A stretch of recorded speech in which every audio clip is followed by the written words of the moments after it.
qu'elle vienne à cet événement. Et effectivement, elle a 54 heures pour concrétiser son idée en un projet. Entre-temps, elle va constituer une équipe avec des personnes qui seront là avec des profils complémentaires. Elle va être aidée et accompagnée par des mentors, donc des personnes qui sont des spécialistes de la création et de l'accompagnement d'entreprises et d'entrepreneurs. Et au final, un jury va distinguer 3 à 4 lauréats pour la qualité de leur travail. Et ceci est vraiment l'antichambre de la création d'une vraie pure entreprise avec un potentiel important. Alors pour inspirer les candidats de cette année, quel était le projet par exemple présenté par les gagnants de l'année dernière?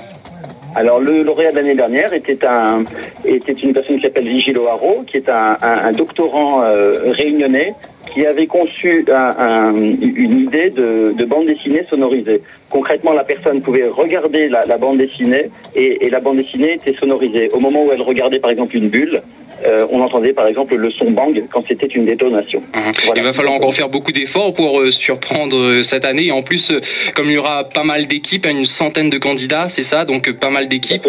Il y aura beaucoup d'idées qui vont fuser et forcément, il va falloir encore être plus astucieux cette année. Donc, quel conseil pour les candidats? Effectivement, on leur conseille d'être innovants, d'avoir des idées différenciées. On leur conseille aussi d'avoir un dossier solide avec une réalité économique, avec des vrais clients potentiels, un vrai besoin auquel ils doivent répondre. Et en fait, ils vont vraiment être aidés par ces mentors pour justement les aider à clarifier et également à structurer, à mettre ce qu'on appelle un plan de financement, un business plan sur leur idée. Voilà, donc au final, ils ont vraiment un projet qui est ficelé, entre guillemets, qui est prêt à être présenté à des investisseurs. Nous aurons des investisseurs qui seront présents. Voilà, donc c'est tout un challenge pour ces jeunes qui veulent créer des entreprises, innover, présenter des idées. On va suivre en tout cas avec vous ces 3 jours durant lesquels les candidats devront créer leur propre start-up les 26, 27 et 28 octobre dans les locaux de Supinfo à Saint-Denis.